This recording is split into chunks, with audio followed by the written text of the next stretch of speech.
Halo semua, apa kabar kamu hari ini? Harapan saya kita semua dalam keadaan tubuh yang sehat. Ada hati yang gembira, ada sukacita di dalam kita beraktivitas di hari ini. Dan kembali bersama saya, berbagi pengalaman, motivasi, edukasi khususnya bagi kamu yang sedang menderita penyakit GERD, serangan panik dan kecemasan yang berlebihan.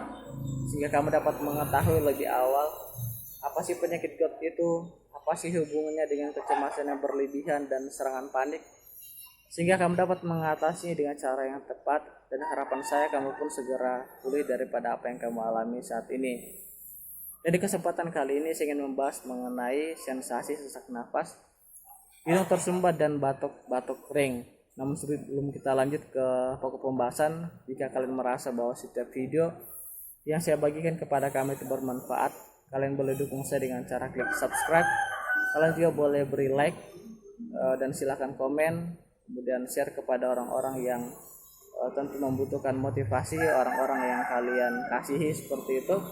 Oke, kita langsung saja ke pokok pembahasan mengenai sensasi sesak nafas, hidung tersumbat dan batuk-batuk kering. Menurut saya untuk sensasi ini pasti kita semua penderita akan mengalaminya.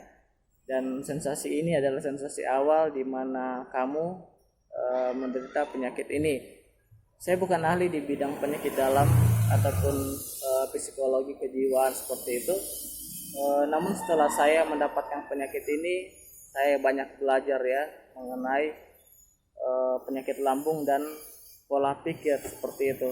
Saya banyak mencari artikel-artikel, menonton video-video daripada motivator, mencari referensi ya. Nah, dari referensi yang saya ketahui, penyebab kita mengalami gangguan pernapasan sehingga mengakibatkan juga hidung tersumbat dan batuk kering itu karena adanya asam lambung yang berlebihan memproduksi gas seperti itu ya.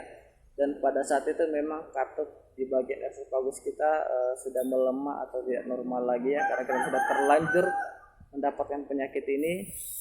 Kemudian naik mengiritasi esofagus ke kerongkongan sehingga mempengaruhi organ pernafasan kita seperti itu ya. Dan juga bisa dipengaruhi oleh faktor pola pikir, stres yang berlebihan, kemudian suasana hati yang tidak baik, kecemasan yang berlebihan, serangan panik, gelisah, itu juga yang menjadi faktor kita mengalami sensasi sesak nafas, hidung tersumbat dan batuk kering. Nah, di pengalaman saya pribadi, jika kalian sudah nonton di video saya sebelumnya, saya sudah menceritakan situ awal mula saya menderita penyakit ini. Dan saya sudah 2 kali ya opname karena saya merasa sesak atau gangguan pada lambung dan bagian anggota tubuh saya yang lainnya, yang awalnya saya tidak tahu bahwa itu adalah GERD. Saya tidak tahu bahwa ada hubungannya dengan pola pikir seperti itu ya, sehingga saya panik dan langsung berpikir ke rumah sakit saja. Nah, bagaimana cara saya mengatasi sensasi ini? Nah, yang pertama itu saya rutin minum air hangat ya. Jadi di rumah kalian juga bisa menyiapkan termos, kalian isi air panas, dan ketika kalian ingin meminum, kalian bisa mencampur air panas tersebut dengan air dingin dan jadilah air hangat yang saya sarankan untuk wajib kamu konsumsi setiap saat, setiap hari. Karena saya pun juga walaupun sekarang sudah sehat, saya juga masih mengkonsumsi air hangat ya, karena itu cukup membantu gangguan lambung saya ya, karena saya tidak mau terulang lagi. Jadi saya tetap menjaga pola makan yang sehat. Yang kedua, kalian jangan memasukkan jari kalian ke dalam hidung ya. Karena apa? Karena ada bakteri pada jari kita seperti itu, dan itu bisa membuat bagian hidung kita itu terinfeksi. Yang ketiga, kalian bisa memakai minyak angin ya. Kalian bisa oles di bagian tangan kalian dan kalian hirup, tapi pastikan dulu kamu sudah mencuci tangan dan pastikan tangan kamu sudah steril. Dan kalian hirup seperti ini, bisa juga kalian oles di bagian hidung seperti itu. Kemudian yang keempat, kalian memakai masker ya, karena di pengalaman si pribadi jauh sebelum masa pandemi ini di 2019 bulan 2 itu saya sudah terbiasa memakai masker ya. Karena kenapa? Dengan saya memakai masker itu membuat sirkulasi udara di pernapasan saya atau di dalam masker tersebut menjadi hangat, dan itu cukup membantu meringankan sensasi sesak dan hidung tersumbat seperti itu ya. Kemudian yang selanjutnya, kalian itu ketika di malam hari tidur gitu ya, pastikan kepala kalian itu lebih tinggi dari bagian dada ataupun perut dengan cara mengganjal bantal seperti itu ya. Nah, kemudian selanjutnya kalian bisa mengkonsumsi sari jahe.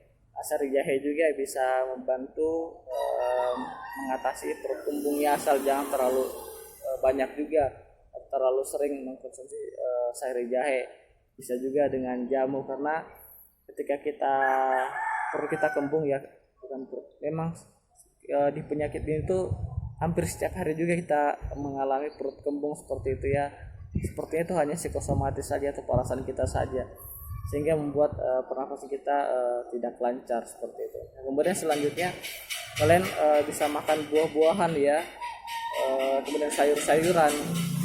Jadi perhatikan jenis makanan yang kamu konsumsi, perhatikan juga cara mengolahnya seperti itu ya. Jadi yang saya terapkan itu adalah benar-benar saya pola makannya sehat seperti itu ya. Saya mengkonsumsi sayuran, buah-buahan, dan saya menghindari makanan makanan junk food, coklat, keju, susu full cream yang lainnya itu saya hindari, dan saya hanya fokus dengan pola makan saya atau jenis makan saya makan dan cara menghidangkannya. Artinya jangan digoreng ya, usahakan direbus, dimasak kuah atau dibakar seperti itu untuk cara mengolahnya. Nah, jadi kemudian juga goreng-gorengan ya, itu kalian jangan konsumsi. Nah, biasanya juga kita penderita penyakit ini kadang merasa kedinginan begitu ya. Nah, kalian boleh memakai jaket. Dengan memakai jaket membuat badan kalian menjadi hangat begitu ya, artinya tidak merasa kedinginan lagi, dan itu cukup membantu. Kalian juga bisa mengkonsumsi madu. Dengan madu itu bisa membantu leher kalian tuh tidak merasa serak seperti itu. Nah, jadi itulah yang saya lakukan semasa saya masih di awal menderita penyakit ini dengan sensasi sesak nafas. Nah, untuk tahapnya sendiri, untuk sensasi hidung tersumbat dan batu-batu kering itu saya alami 2 bulan lebih ada ya, cukup lama juga sensasi hidung tersumbat. Namun sensasi sesak nafas ini cukup lama ya. Jadi urutannya itu adalah hidung tersumbat dulu dan batu-batu kering yang hilang duluan. Kemudian untuk sensasi sesak nafasnya itu cukup lama, 4 bulan lebih itu masih ada sensasi sensasi sesak nafas seperti itu ya. Oke, jadi mungkin ini saja video yang saya bisa bagikan. Semoga melalui video ini kamu mendapatkan referensi, terlebih motivasi, dan kamu segera pulih daripada apa yang kamu alami saat ini. Dan sampai ketemu di video saya selanjutnya. Salam sehat.